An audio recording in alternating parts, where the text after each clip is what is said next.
A blessed day, a blessed evening to all of you who are here and also those who are joining us in worship through this live stream in other parts of the world. Lenten season that we have started affords us with the opportunity to refocus our attention to the essentials. And one of the themes precisely of this season is that of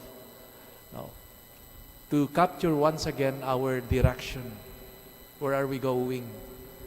And the second question is if our options or what we do are contributing to our achieving this goal, this direction of ours.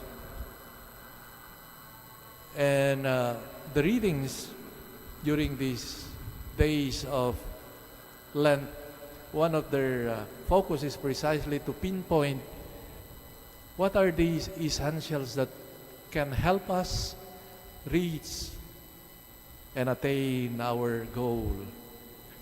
Well, what are our goals? Well, our following of Christ, a closer following of Christ, a more faithful following of Christ. Sometimes we say a life of holiness, like the first reading today, be holy as your God is holy, as I am holy, God would say. Basically, focus on God. That a life, that the main goal, the main direction of our lives as Christians, as believers, is God, Christ. So the question therefore is, how can we approximate this our goal, that friendship with Christ, that life of holiness? And it is interesting that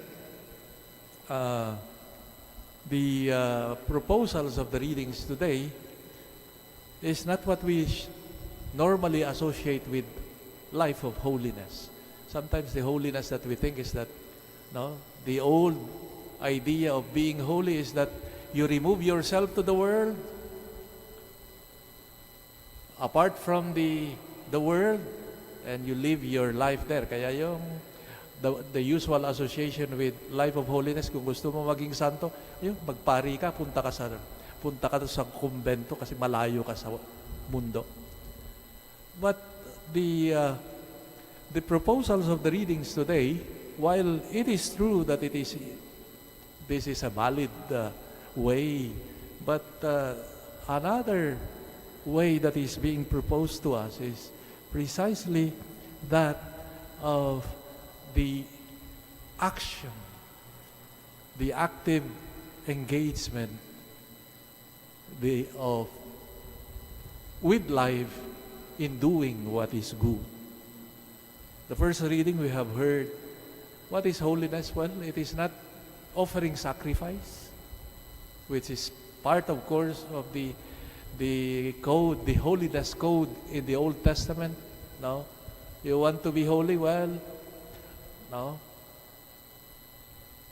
This is, you offer sacrifice, the sacrifice of purification, etc., etc. But the proposal of the readings today goes beyond the sacrificial emphasis of holiness, and holiness that is connected with concrete action, concrete obedience, like what we have heard in the first reading, the fulfillment of the law,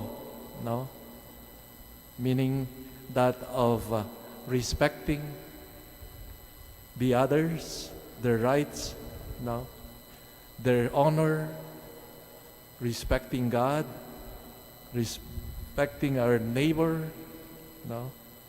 not withholding wages, not being a stumbling block for others, etc. Basically, it is other-oriented.